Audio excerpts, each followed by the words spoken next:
thank you all for coming. It feels like a weird talk to give because usually when you give a talk about a book, you know a lot about the book. You've done all the research, you've written all of the words in the book, you've written them multiple times, you've taken them out and rewritten them, and you could do them in your sleep. This is unusual because it is a co-edited volume. So the bulk of the book is not by me, and I am going to present their arguments and their words.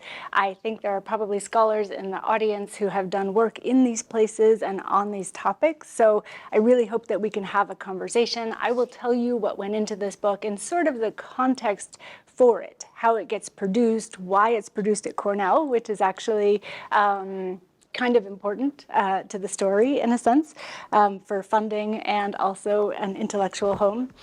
And then I hope we can have the conversation. This volume, I put it up here 3 times because I didn't have anything else for the, that's my design work, that's me. It was a long time coming. That really got started back in the early 2010s. So I came to Cornell in 2010. I came from UNC Chapel Hill. I've worked, as Ye said, in Brazil on the politics of land distribution and particularly social mobilization over access to land in the context of extreme inequality of land ownership. So what happens when you have a colonial structure of land claiming? It's a little bit hard to call it land ownership given the politics of titling, et cetera. But you have inequality in land claiming and then an increasingly progressive constitution that says land should have a social responsibility to be productive. So you had social movements that emerged and real contestation over land distribution. Can we distribute the land? To whom does it go? How do people think about the land? What are the many different meanings? And so my early work was really trying to understand how this incredible social movement, the movement of landless workers, brought together for the first time in Brazil's history an entire national movement of people who wanted to have access to land, who fought for it, and then who had really different understandings of what land meant, of how to work it, of why they wanted it, of how it then allowed them to do other things. So was there, in fact, a sort of peasant sensibility that the land went to those who would then have families on it and produce in a sort of notion of peasanthood, I think, that many of us carry from literature on peasantries. Well, many of the people who fought for access to land under the same banner of land for those who worked it really wanted land as a stability in the context of low wages, or to have a place for a home garden for remedies for medicine, and also a burial plot or resources to pay for the burial. I think Jim Scott, whom we miss very much, once said really prophetically or just intelligently that you can tell a lot about cultures in terms of how they think about burial. And in Brazil, a lot of the peasant politics around access to land became inflamed around who had access to land to bury their departed. So that's the work that I was doing before I came to Brazil. I came to Cornell. I came here in 2010, right at sort of the height of what came to be called the global land grab. And if you've been around me for more than a couple of days, you're tired of hearing about the global land grab. But bear with me, just because it situates the edited volume. The global land grab, as it came to be called in the late 2000s and early 2010s, was a rush to acquire land in the wake of a series of events. And these series of events were proximate, right? So the greater causes of it, again, I would go back to inequality in land ownership and a particular sort of economic and institutional structure that developed around that. But the proximate causes of the global land grab in the 2000s to 2010s was really, on the one hand, a world food crisis, 2006, 2007, where the prices of the main commodity staples increased by 2, 3, 4 times in the space of a year. So rice, corn, soy, wheat, all of these food commodities increased dramatically. At the same time, in 2008, you have a massive economic recession, a crisis that first hits housing and then hits insurance, the automobile industry. And in the context of those reverberations, you see a desire to ground the nation state and investment in acquisitions, large-scale acquisitions that will do two things. That will, on the one hand, produce food that nation states and a lot of the original sort of sovereign funds in the Middle East were pointed to as being emblematic of this.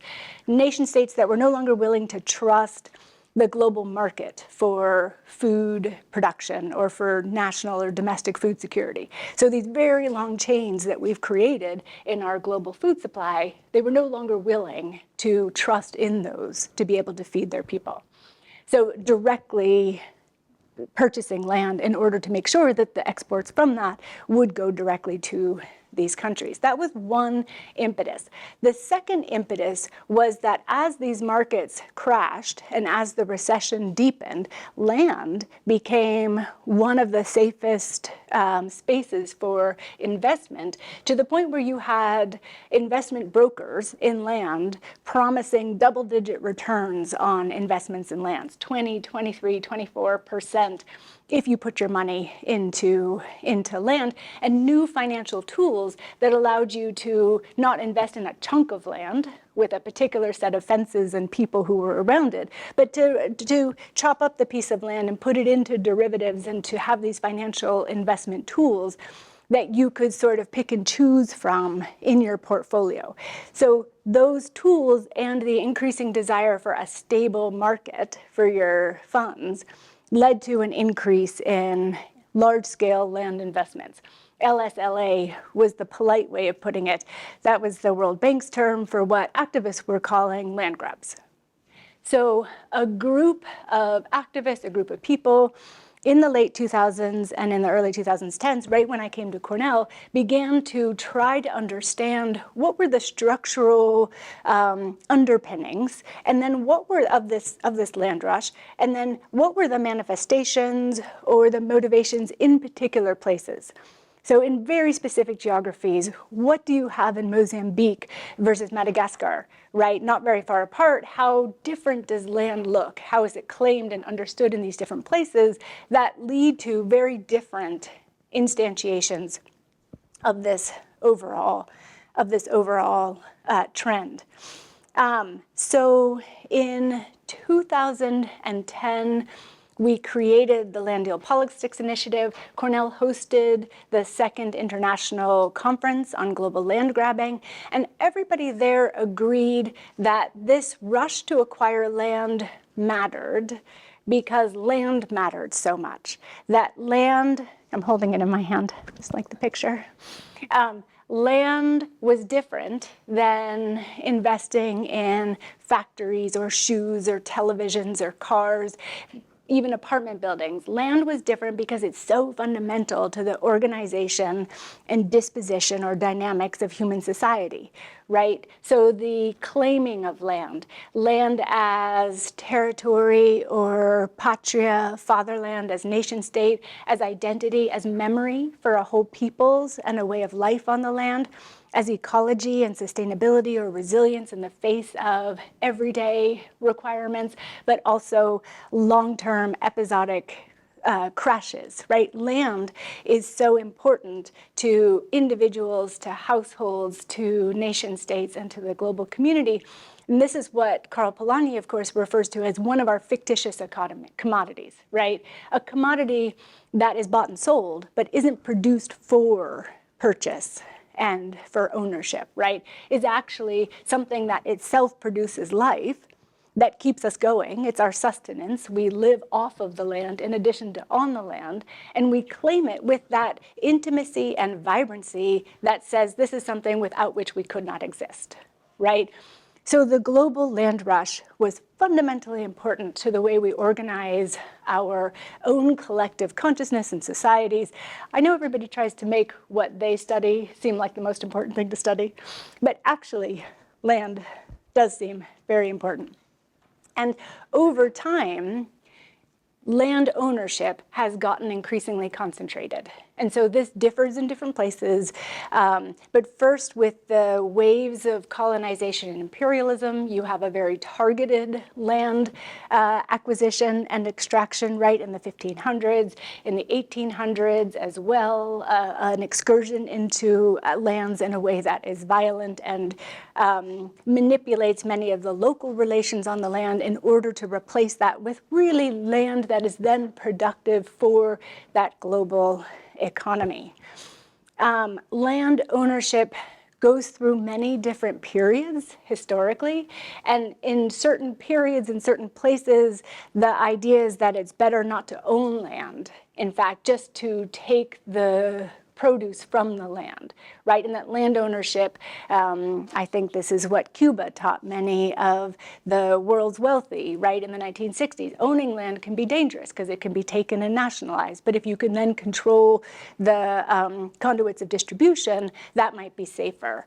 But land ownership itself, even with all of these up and downs, has been increasing over the 20th century. And if you know anything about the statistics on land ownership, even on distribution and use, they're really bad. We don't have good data on who exactly owns what. And there are always these incredible stories. And because I work in Brazil, I'll give you one from Brazil, which is just that Cardoso, when he was president, he initiated what he called the white paper effort, which was an effort to go around and try to document the legitimacy of titles, land titles, in order to see what was available for expropriation and what wasn't. And he gave up. They gave up within a year because so many titles were found to be so complicated and, in fact, difficult to prove. They had overlapping claims to a particular piece of land. At one point, there were more properties claimed for taxes in Brasilia than the entire land mass of Brasilia. So the politics of who owns what is actually quite complicated and manifests in extremely difficult data. Some places have more data, some places have less. It's been this sort of dream. It's what Ray Crabb calls, oh, now I forget exactly what he refers to it as, but sort of this vision for a nation state that you could fully know who lives on and who controls your own territory, right? And we just don't have good information globally. But there are people who have done this for their whole lives, and a recent paper in World Development that builds on a paper from 2016 from Lauder et al. Suggests that now approximately 1% of farms occupy over 70% of the world's agricultural land. And that's an increase from 2016 when they originally presented this data. So this then has enormous implications for everything from land use and livelihoods to the nature of nation states and how they then have the resources to govern and what they think of in terms of good governance. This was the context in the early 2000s when I first came to Cornell. We had this conference then on land deals, global land grabbing. About 200 and some people came.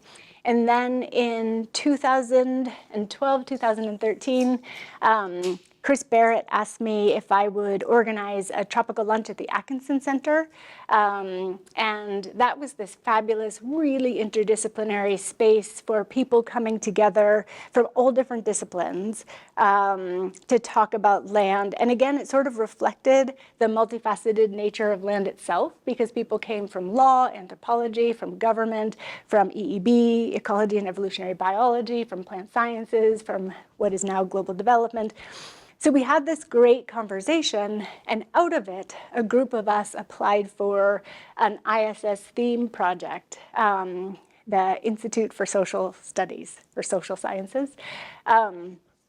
Annalise would be upset at me for not remembering. The ISS theme projects were fantastic, and they gave you 2 years with 5 faculty who you put on talks, you did research, you thought about the field, right? So agrarian studies as an intellectual project and also as a set of individual projects on the ground, how would those play out? So in 2013, we had Eduardo Penalver, who was briefly 5 years, dean of the law school. He's fantastic, works on the legal implications of land as property, why that's so complicated and problematic, in fact. Paul Nadasdy, who's in the book, from anthropology, Stephen Wolf, who is in natural resources, Sarah Pritchard, who is in science and technology studies. So we had a really diverse group of us.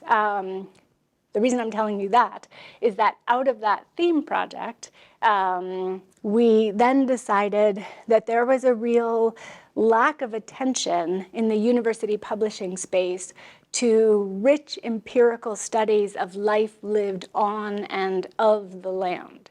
That we wanted to see more space, particularly for junior scholars who were doing intensive, immersive field research in what I consider to be area studies, right? Really understanding particular places and how people live on the land there, because if land is this incredibly intimate relationship that we have with it and all sorts of living and non-living species, it's hard to understand from afar. So we proposed to the press, the Cornell Press, the idea of creating a new series on land.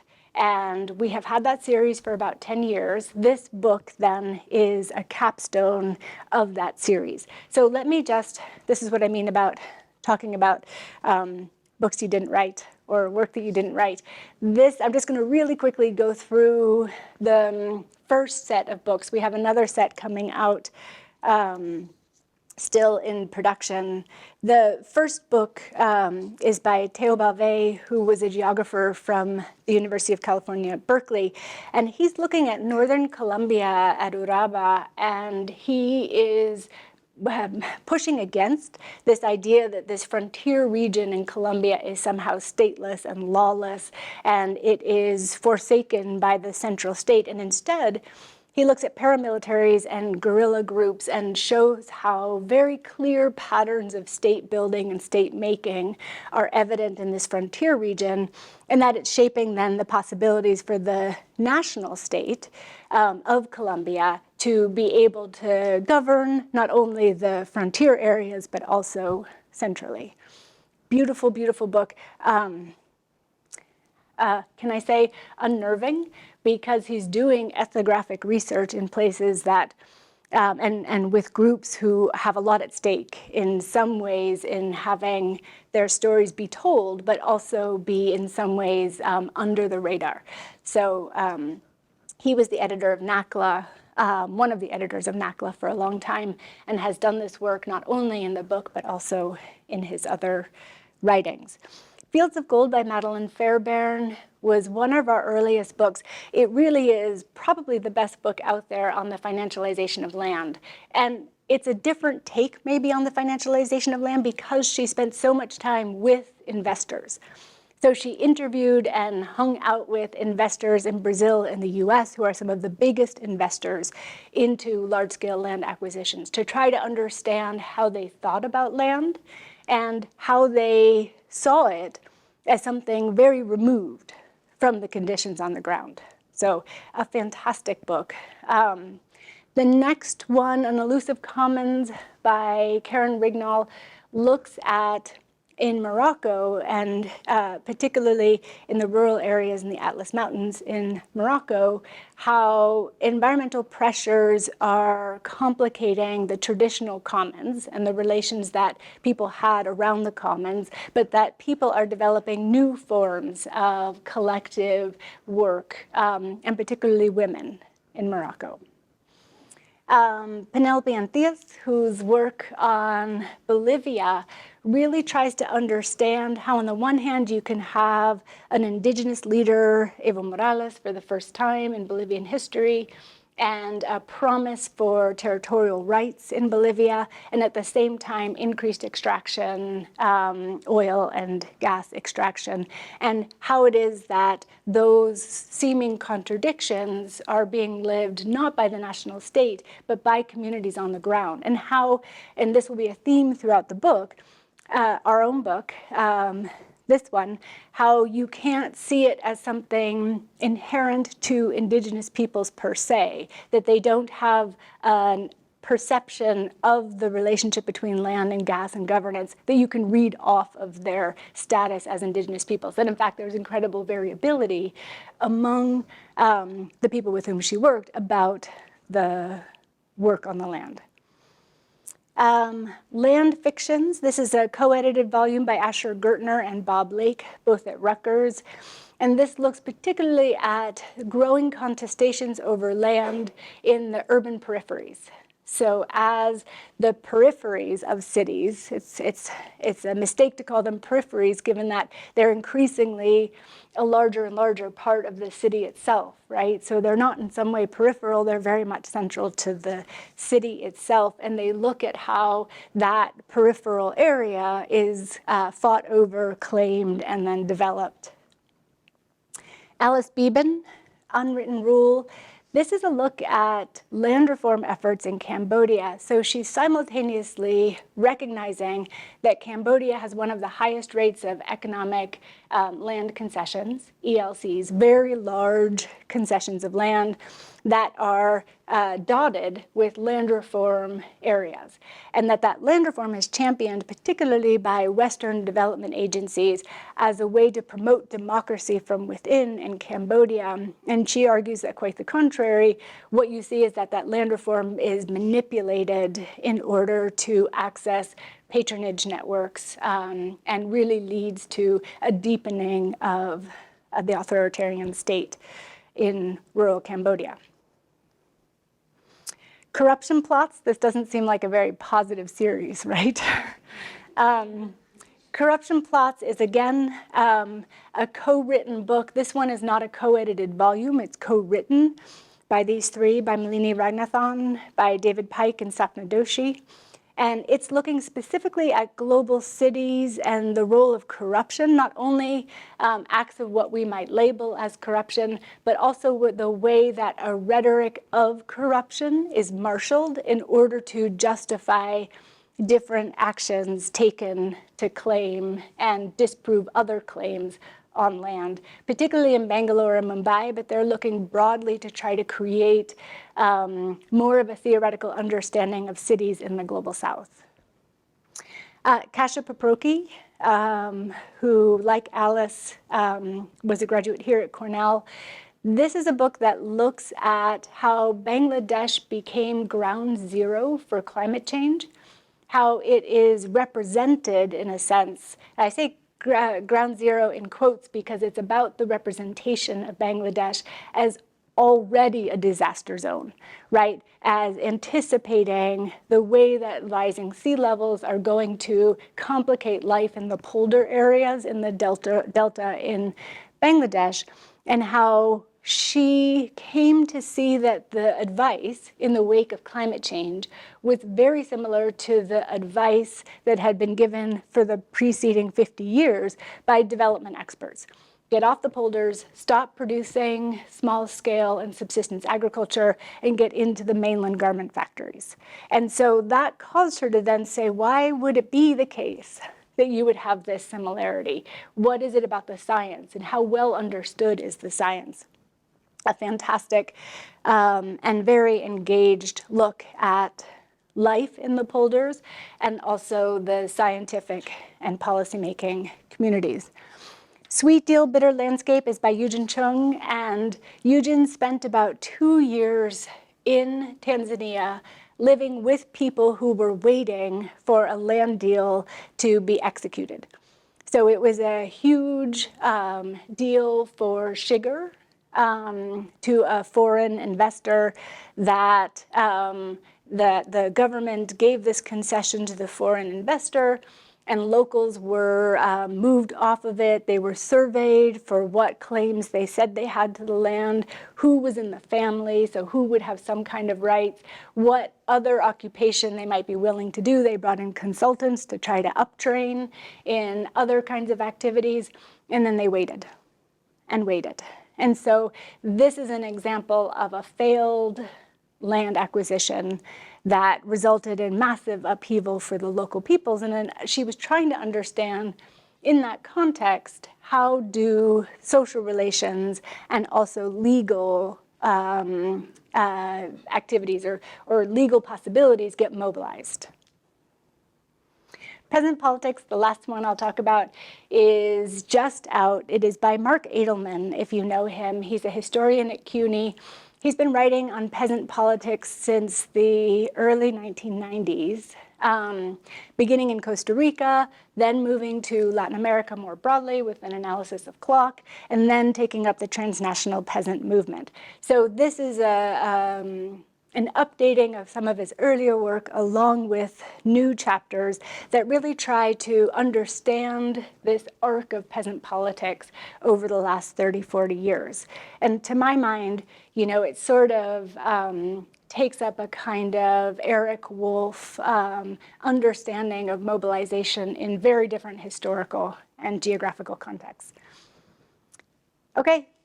So you're wondering, right, but what about this book? So this book then comes out of this series, of course, and in 2018, the three of us who were the co-editors, it began with Chuck Geisler, whom I should recognize, who was a colleague, he's now emeritus in my department, who was one of the original editors.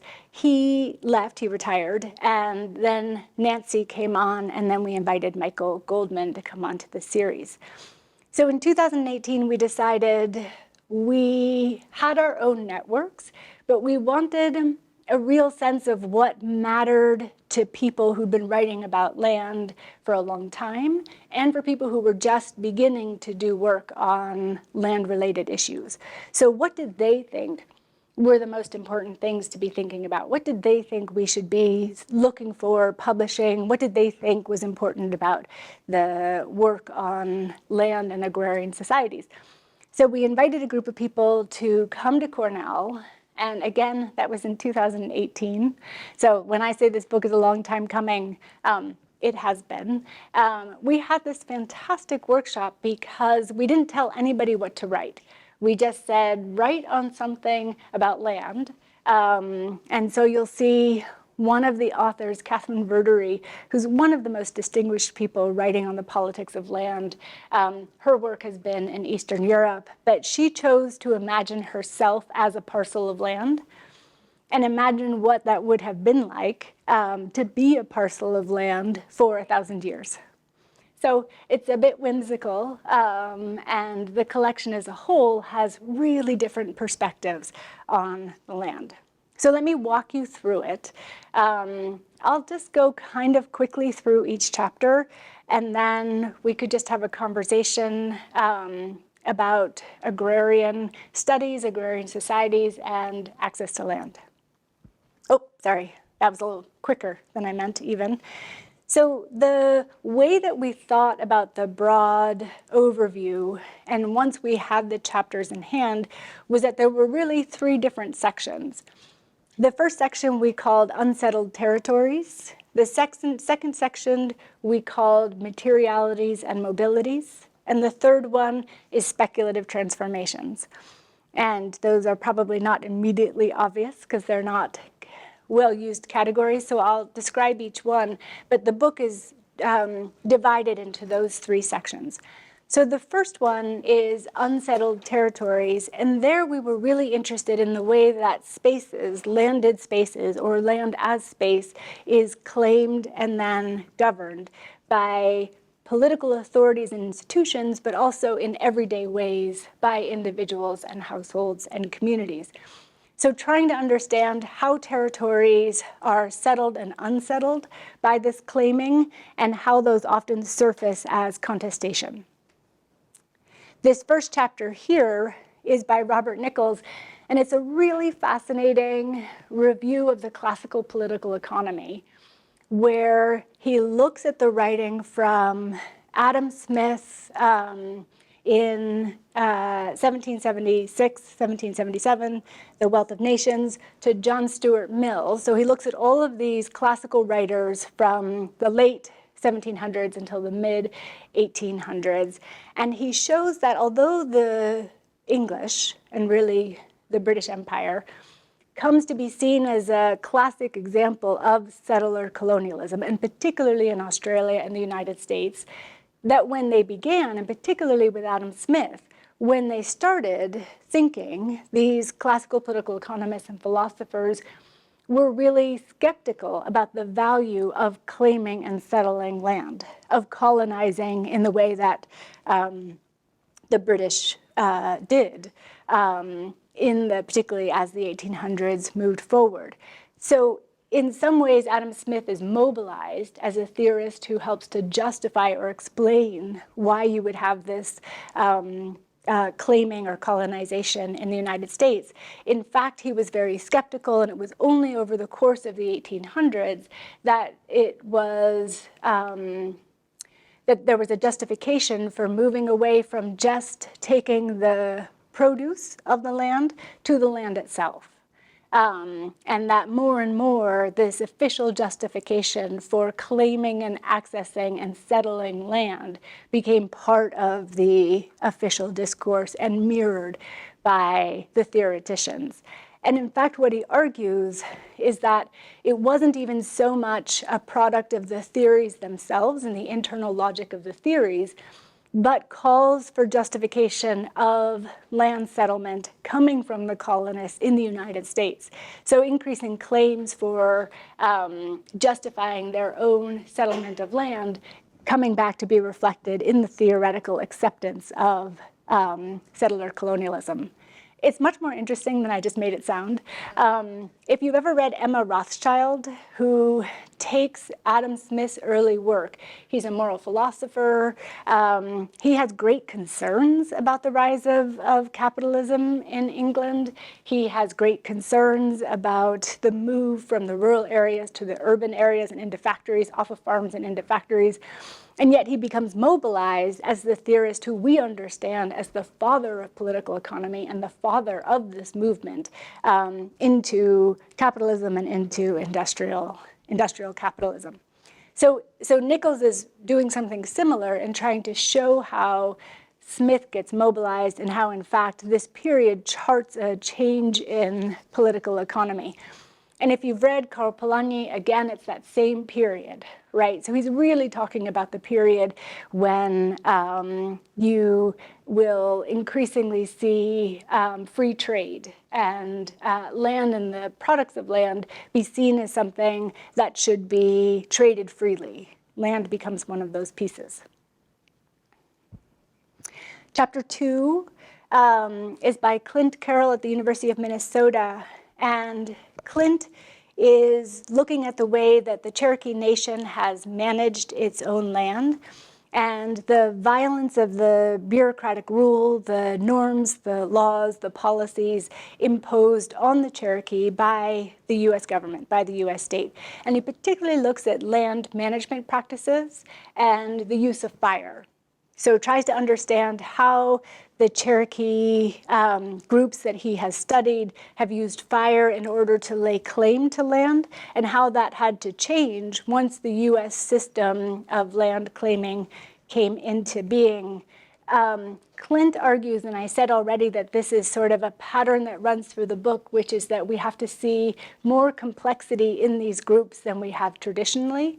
So he does argue that there were many different modes of claiming land, and that we have to see the Cherokee groups that he's studying and the Cherokee in general holistically and understand all of that complexity. So that's a longstanding argument about not creating certain kinds of stereotypes.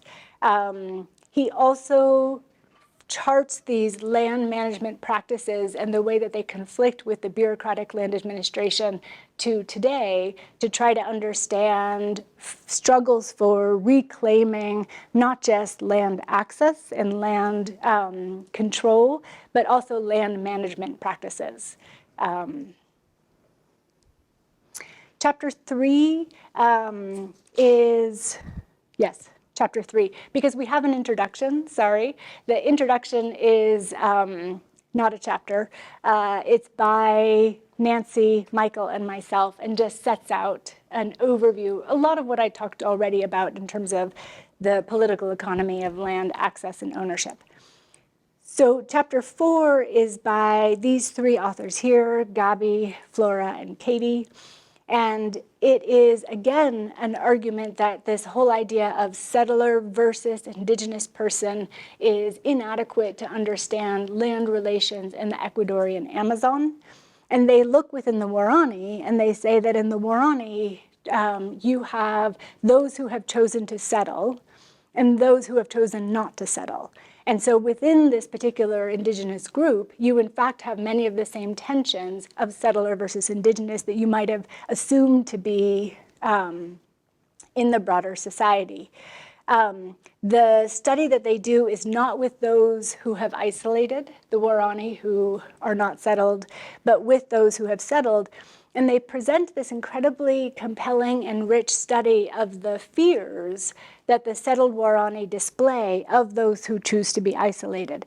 And their argument is that this notion of settler colonist versus indigenous is actually mobilized by the Ecuadorian state to generate some of this fear that the settled Waorani have of those who are self-isolated, those who consented to isolation, I guess. Or, sorry, Waorani involuntary isolation is the technical term. And so the argument is that the Ecuadorian state is actually behind some of this tension between the two different groups of the Waorani, in part because the isolated Waorani who are in voluntary isolation threaten the Ecuadorian state's desire for access to land for oil extraction. Chapter 4 by Paul Nadasdy, who's an anthropologist here at Cornell. And it's such an important or interesting argument, and I hope that I can do justice to it. He really wanted to argue with this thesis called the multiple worlds thesis. And the multiple worlds thesis comes out of a number of other anthropologists who argued, quite rightly, that for a very long time, anthropology has been, in many ways, a colonial enterprise and has seen the indigenous peoples whom they study as having beliefs, whereas the Western people who go to study them have knowledge, right? So we're all familiar with this contradiction, this idea that they think the mountain has a spirit, but we know it doesn't, so we understand this in a way that is part of their cultural, milieu and beliefs and world view, but not to be something that is real. And so this other worlds or multiple worlds thesis developed to say that world is as real as the world you see. There are, in fact, different worlds. It isn't just epistemology or the way of seeing the world. It is, in fact, that we inhabit different worlds. And so as an anthropologist, Paul really goes deep into analyzing this. So he's worked with the Yukon in Canada he's worked with the First Nations in Yukon in Canada for a very long time. And he argues that there are very different ways of seeing the world, but that in fact to argue that there are multiple worlds becomes self-defeating because then every perspective is in fact a multiple world, and politically and realistically that's a very difficult theory to either understand or to champion. So he argues that instead of trying to understand the way people relate to the land by understanding either epistemology or ontology, that we should understand how they actually practice relationships to the land. And we can then understand a lot from that practice, what he calls praxeology. We can understand then how they see these very different spaces. It's a very well done chapter. The next chapter is by Catherine Verdery, and this is the one that I was talking about, where she takes on the identity of a parcel of land in Transylvania, and it's about 1,000 years. And so she imagines what it would have been like to have different settlement patterns across the land, different ecologies, different species of animal, of fauna, of flora. She takes the land's perspective through feudalism, through communism, and through capitalism. And of course, she doesn't think that the land is thinking these things. It's an exercise to try to see the relationship between humans and the land, between other species and the land, from a really different perspective, grounded to a degree that we haven't really done before. And the argument is kind of a brilliant one in that it decenters the human. Not entirely, because it's still a humanizing of the land, right? So we had a lot of discussions about them, like what does it mean to anthropomorphize the land? And it's very hard to get away from it because the land isn't good with a pen and paper. But if you accept that original anthropomorphication, then what do we get out of seeing it from the perspective of land that stays? Right? And it really gets to one of the contradictions of land, which is that it is mobile, it moves, we take products from it, we move from it, we come back to it, but it's fixed, right? And this is what Mark Twain meant when he said, by land, they're not making it anymore, right? On the one hand, it's fixed, and on the other hand, we've come up with all of these ways to move it around, to use it in very different ways and to different ends. That then leads really nicely into the next section on materialities and mobilities. So this is the section of the book where we really think about the relationship between the social, the territorial, and the ecological or environmental materialities of land. This first chapter is by Laura Schoenberger, and this is a study of how Singapore has created solid land by dredging sand from Cambodia and using it to create land in Singapore. And it's a highly political or politicized dynamic because much of the land from Cambodia is taken in ways that are not very visible.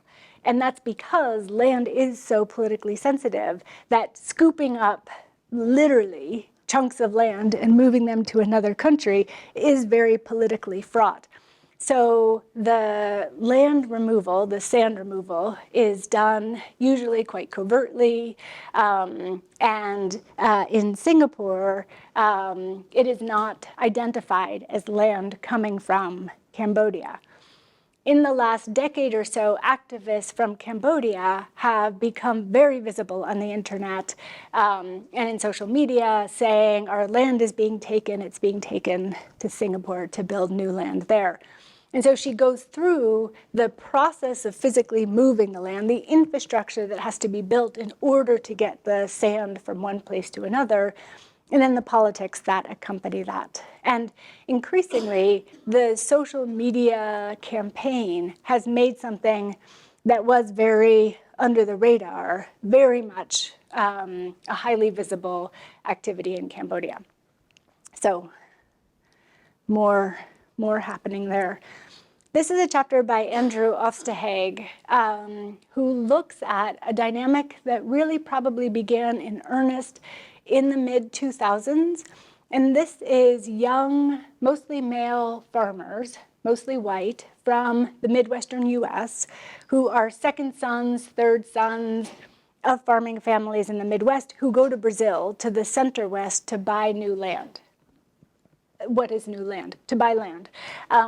And they're leaving increasing environmental regulation, higher prices of land, higher prices of labor in the United States, shrinking area for expropriation, and going to a place in the Cerrado region, in the center west of Brazil, which is called the Cerrado because it is seen as a place that until recently was closed. So Cerrado in Portuguese means closed. And these new farmers are going to the center west and using land brokers. They acquire enormous land properties. So the average land size in the Cerrado is considered to be about 4 times greater than the average in the rest of Brazil, which is already a country that has one of the highest rates of inequality in land ownership in the world, in the Western Hemisphere. So what he does is he follows these new farmers. He rides with them in their pickup trucks. He follows them into the fields as they check the soil, as they talk to their workers, and as they celebrate birthday parties. And in order to understand what are the class, gender, race implications of a new form of territorial settlement like this. So it's a fantastic chapter. Chapter 8 is, by Nancy Peluso, who's been working in Indonesia for 30, 40 years now. She wrote Rich Forest, Poor People back in the late 1980s. Somebody can correct me on that date if I'm wrong. And in this, she's in the mobility section because she's following migrant laborers, women, who leave the plantation zones in the upper highlands of Java to go to Hong Kong to work mostly in households as domestics. And they're sending remittances back, and she's trying to understand what happens in this highland plantation region in Indonesia, in Java, when you have these remittances coming back. And she looks at the way in which you have new forms of labor on the land. So you have, on the one hand, plantations, and they've traditionally been the elite in the Javanese society in the highlands. But then you also have a growing class of smallholders who are partly funded by these remittances coming back. And then you have increasingly mines. So you have small-scale mining that is developing. And she really argues that over the course of the period she's looking at, the last decade or so, you see these remittances in many ways entrenching the traditional plantation dynamics in this region, rather than fundamentally upending it. Okay, this is my chapter. And this is the chapter that comes out of, it's a version of a chapter that is in my forthcoming book that should be out, if I can get everything to the press, in the fall catalog, UC Press. And this particular chapter, so the book itself is an analysis of Mozambique. And it starts back in the early 1900s and basically argues that looking at the archival evidence and then ethnographic and qualitative research from the last 10 years, it's very clear that Mozambique has been seen primarily as a plantation. That by the Portuguese elites and then by the Brazilian scientists who come in the early 2000s and then the Mozambican rulers, the independent state, there's a way in which the land and labor of Mozambique are seen as factors of production, so inputs into a plantation economy that will generate this fantastic revenue, first for the Portuguese and then for the independent state, if tropical commodities can be produced for the global market. And it's a sort of extreme kind of extraction that has everything to do with the nature of the Portuguese state in the early 1900s, and then the increasingly authoritarian rule of Salazar in Portugal, but then the colonial state in Mozambique, and then the dynamics of the socialist and then post-socialist rule in Mozambique after independence. So that's the broad landscape of the book. This particular chapter is a focus on manioc. And manioc was this really interesting crop because it comes to be the most widely produced and consumed foodstuff in Mozambique. It is the subject of almost no research, agricultural research, until the 1990s. So I went through all of the archival documents on the research efforts of the Portuguese state and then the research institution of the Portuguese and the independent state. And there's almost no research on manioc, even though it's an agency set up in 1906 to do research on foodstuffs and other agricultural products in Mozambique. And manioc is seen as, in a way, analogous to what the Portuguese called the native, or the local resident. It's not only analogous, but in some way it is almost self-reproducing, in the sense that manioc is a simple local food. It is not very difficult to plant. It requires very little technique, and therefore those who plant it evince very little sophistication in their agricultural methods. So there's a way in which the Portuguese sort of say, you can't have local residents farming the land. They don't know how to really farm. Look at what they're mostly producing, which is manioc, which takes almost no effort. In the archives, what you can see is that that is actually not true. The increase in manioc production actually goes along with the increase in tropical plantation commodities mandated by the Portuguese. So when the Portuguese come in, they say every cotton plantation has to have manioc with it in order to feed the laborers.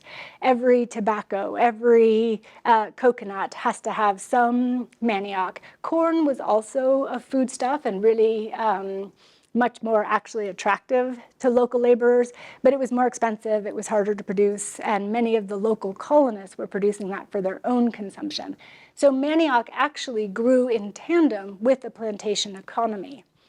The chapter goes on in much more detail than that to look at new schemes for manioc production and industrialization today.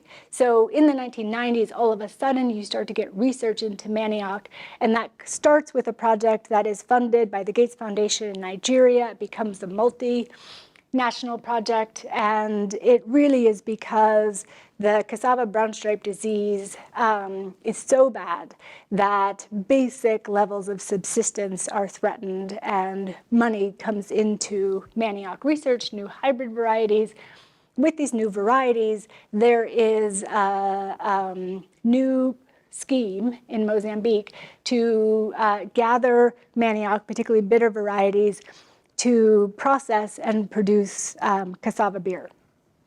So then to produce manioc at a more industrial scale, because it has to be produced at some scale and on a regular sort of harvest timetable so that you have a steady flow of the starch to the brewing company, then you have to have people plant in different ways. They are taught to plant in lines, they are taught to plant closer together, no more interbreeding, because they're really looking for a particular quantity to be taken to the company.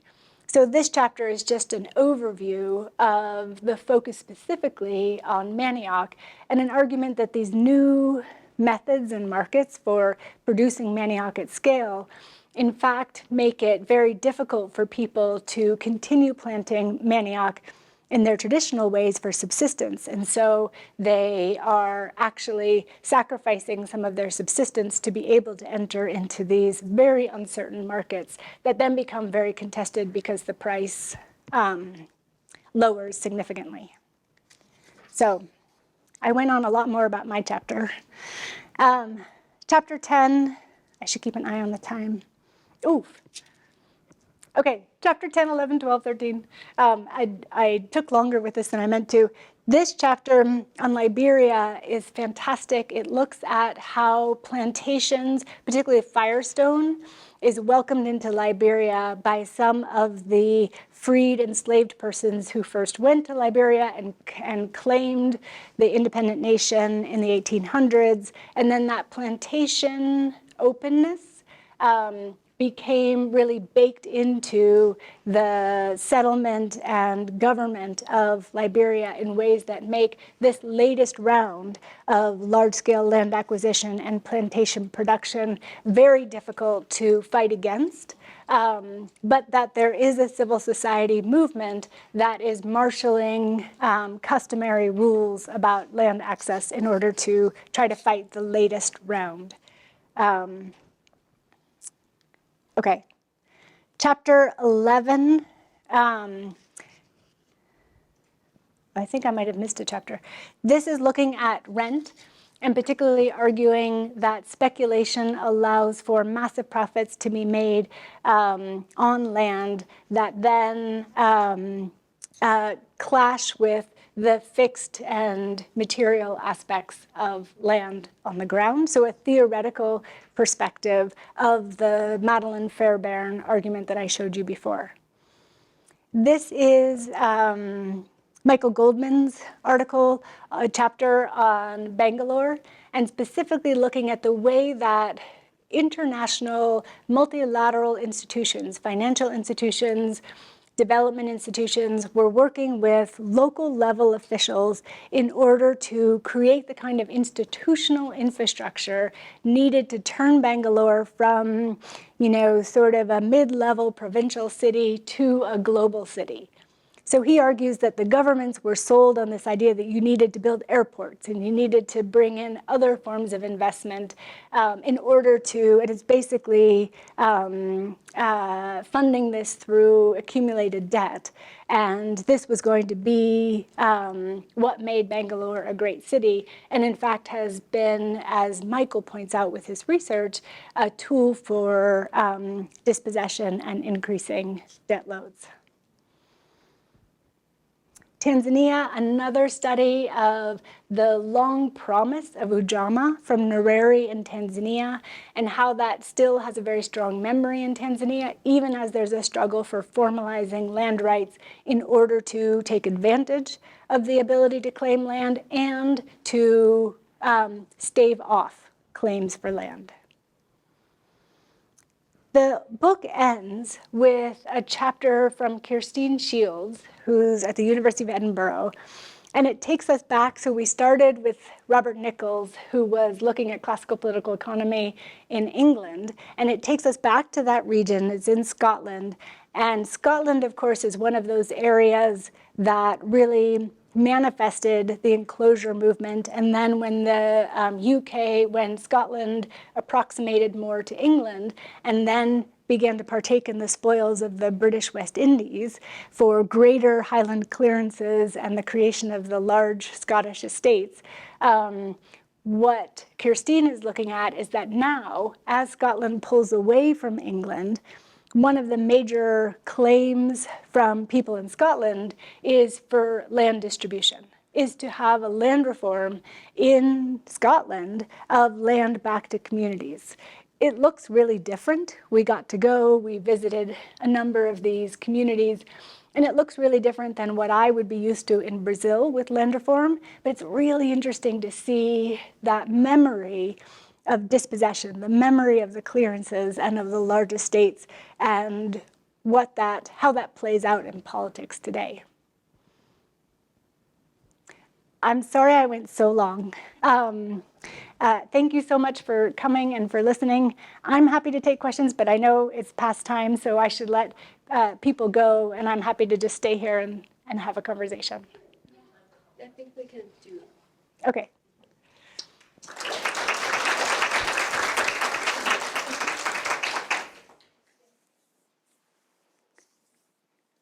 I haven't given a talk in so long that I just got really excited.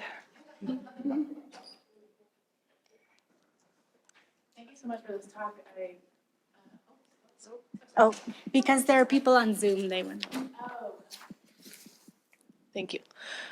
Thank you so much for this talk. I really enjoyed it. I'm very inspired and really looking forward to reading this book and all the books that you showed earlier. I want to ask a difficult question that I imagine you've faced previously, but since it seems like your specialty is in land grab, and we talked about land grab a lot today in your talk, if you could comment on Cornell's current dance with their own history with land grabbing.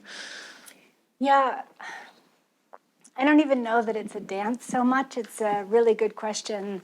It's very clear where the original funds come from for Cornell, and that was land that belonged to indigenous groups and money that came from that land, right? So both the scrip and the land itself.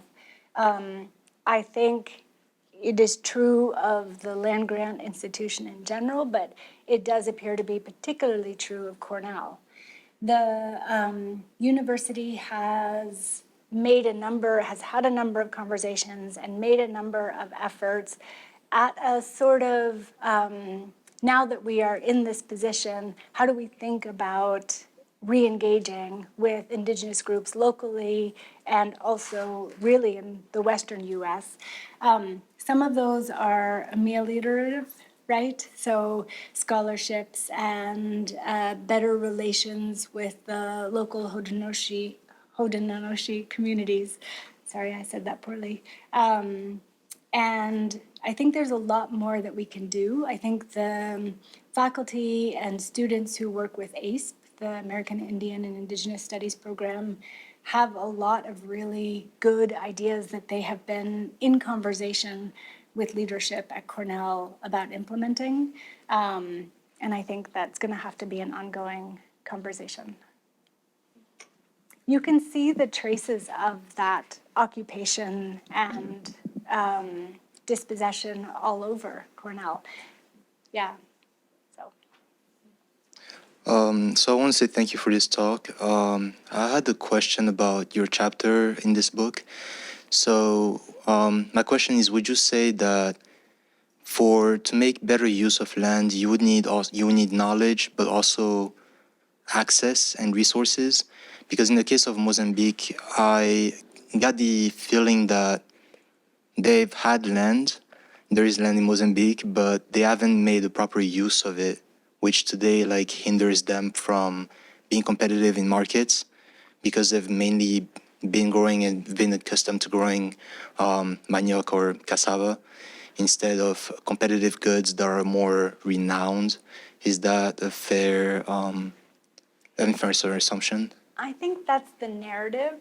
I think that what you have is a place where the land and the people living there have been seen not as farmers in their own right and not as owners of the land, but as inputs into really commodity production. So local farming systems, local crops were not part of the idea that the Portuguese or even the independent state had for producing on the land.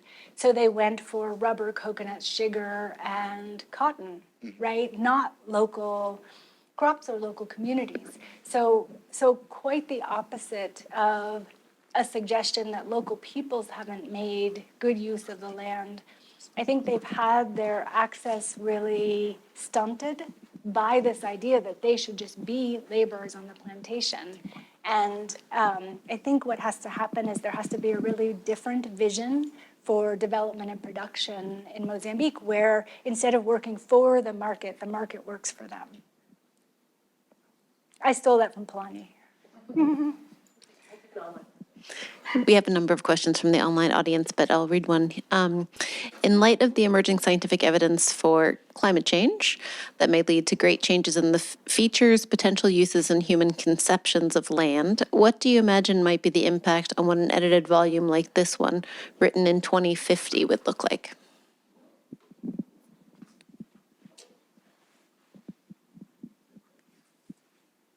That's a great question.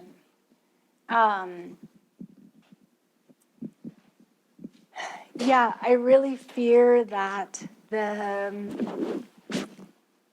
is a sense that sustainability or the desire to combat climate change is somehow seen as a contradiction with the way that people live on the land, particularly smallholders, and that there will be an increasing number of new plans, not for fortress conservation so much, but even the carbon credit schemes that are being rolled out to try to allow people to stay on the land and do so in a way that is climate friendly. Even those are being done in a top-down way that don't take into account the way that people do live and draw sustenance from the land. So I do worry that there is a sense that local livelihoods are seen as incompatible with protections against increasing climate change. The question of how will this book look different in 30 years is a really good one. And I don't have a good answer for it right off the top of my head, but I think climate change and environmental degradation are going to be huge factors and for the way that people live on the land. And I would say we come up with, silver bullets all the time in this university and other places, and many times very good alternatives and solutions are being practiced by people. And if we, on the land, and if we spend the kind of time that the authors in this book have spent really trying to understand how people manage their land, I think we would have stories of optimism and resilience. I should let you all go. Oh, Can I ask? okay. Thank you. So much. That's a wonderful, wonderful talk. It's really, I make a great desire for me to read the whole book. Now you don't have to. No, it's, so I have two brief questions. The first one is, I was thinking if you would consider to add a chapter in the forthcoming books or the series about China, because before 1949 and after, all the way the communist campaign and the political campaign, all related to land. Land grab, it's really a key word. We can use this key word to link all the, successive political campaign during the Mao year till the Xi era and the Deng Xiaoping era, open economic openness, all the things. So that's give me a wonderful, I really look forward if there is a chapter on this topic that will really, enrich our understanding from a different perspective in terms of communist political campaign. The second one, there is one fascinating chapter you just, lay out about the autobiography of the land, of a land parcel or something. Yeah, I was thinking now if we move to the outer space like Moon or the Mars, if in the several decades, people write a chapter about the outer space, what would be like? What, can you, based on your research, can you help us to get the picture? What's the land grab or the space grab in those, new territory, uncharted? Thank you. Unfortunately, the vision going through my head, I just saw the latest Aliens. So that's what I think is going to happen. We were sending around a video maybe 10 years ago of somebody on the internet. That's how most of my kids' stories start. Somebody on the internet who was selling parcels on the moon, and you could buy them for just $2,000 if you sent them in to him. And it just takes you back to the old boosters, in the west of the U.S. I actually fear that we have not learned anything, that we look back at the scramble for Africa, that we look back at colonial excess and violence and we say, oh, that was in the past, we're so different. And I don't think we are, and I don't think we've learned that much. And I think that the pressure of perceived scarcity and duress is going to probably shape the way that any kind of outer seas or other territory exploration goes. So Ray Crabb, who I talked about before, or misquoted, he has new work on seasteading and the way that in particular Silicon Valley tech experts were trying to build platforms in the ocean where they could be outside any tax code area, but also able to experiment and live without the interference, very libertarian vision for free capital and society. And that goes wrong in all sorts of ways. It turns out we don't have the technology. If you've seen Waterworld, you knew that. But I think that kind of idea that you need to get something before other people do, to claim it, to use it, and that means keeping other people off. I don't know that we've gotten much past that. Thank you. And now to the rest of your day. Thank you. And let's thank Dr. Wolford again for such an insightful discussion.